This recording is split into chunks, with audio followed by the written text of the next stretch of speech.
You ask Tiger to solve. This deals with linear equations with one unknown. The final result is x equals -9. Let's solve it step by step. Simplify the expression. Expand the parentheses. Group like terms. Multiply the coefficients. Simplify the arithmetic. Expand the parentheses. Multiply the coefficients. Simplify the arithmetic.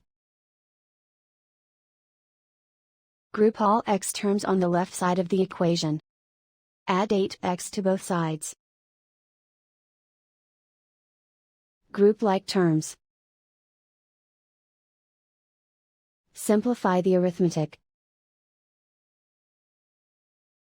Group like terms. Simplify the arithmetic.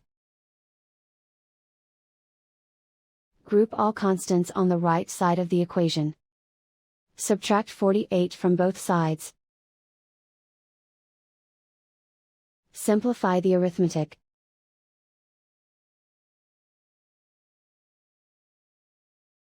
Isolate the x. Divide both sides by 4. Simplify the fraction. Find the greatest common factor of the numerator and denominator. Factor out and cancel the greatest common factor. And so the final result is x equals -9.